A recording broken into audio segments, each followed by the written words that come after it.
Salman F Rahman, যিনি সাবেক প্রধানমন্ত্রী শেখ হাসিনার শিল্প ও বিনিয়োগ এই ঋণ সুবিধা নিয়ে উনি কী করেন, ওই প্রতিষ্ঠানের নামে আপনার 15,465.95 রপ্তানি মূল্য বিদেশ থেকে প্রত্যাবাসন না করে এবং অ্যাকোমোডেশন বিল তৈরি করে 136,98,28,620 টাকা দেশের বাইরে পাচার করেছেন। তাকে আজকে বিজ্ঞ আদালতে আনা হয়েছে এবং তাকে দুদকের পক্ষে 5 দিনের রিমান্ড চাওয়া হয়।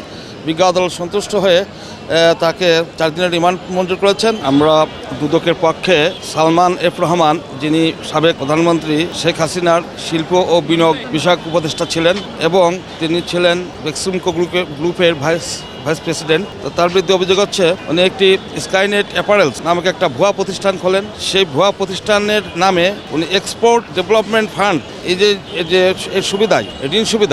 ঋণ সুবিধা নিয়ে উনি কী করেন, ওই প্রতিষ্ঠানের নামে আপনার 15,55,465 ভবিষ্যতে নিরাপদ বিনিয়োগ হোক বিশ্বস্ত আর আমার পছন্দ সল্টবে।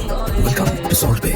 $0.95 রপ্তানি মূল্য বিদেশ থেকে প্রত্যাবাসন না করে এবং অ্যাকোমোডেশন বিল তৈরি করে 136,98,28,620 টাকা দেশের বাইরে পাচার করেছেন এবং সেই অর্থ নিজেদের মধ্যে হস্তান্তর, রূপান্তর ও স্থানান্তরের মাধ্যমে লেয়ারিং করেছেন মর্মে প্রাথমিক অনুসন্ধানের প্রতিমান হয়।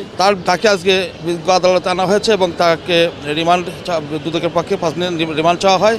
বিজ্ঞ আদালত সন্তুষ্ট হয়ে তাকে 4 দিনের রিমান্ড মঞ্জুর করেছেন। আমরা রিমান্ডের কারণ কেন রিমান্ডে নেওয়া প্রয়োজন সে সম্পর্কে আমরা বলেছি। ঘটনার প্রকৃত রহস্য উদ্ঘাটন, ঘটনার সঙ্গে জড়িত ও প্রকৃত মদতদাতাদের সম্পর্কে তথ্য উদ্ঘাটন, আত্মসাৎকৃত অর্থের প্রকৃত পরিমাণ বের করা, পাচার সংক্রান্ত তথ্য উদ্ঘাটন, পাচারকৃত অর্থ উদ্ধার, এই বিষয়গুলো তার কাছ থেকে এই তথ্যগুলো নেওয়ার জন্য দুদকের পক্ষে আমরা তাকে রিমান্ডের আবেদন করেছিলাম 5 দিন। বিজ্ঞ আদালত সন্তুষ্ট হয়ে 4 দিনের রিমান্ড মঞ্জুর করেছে।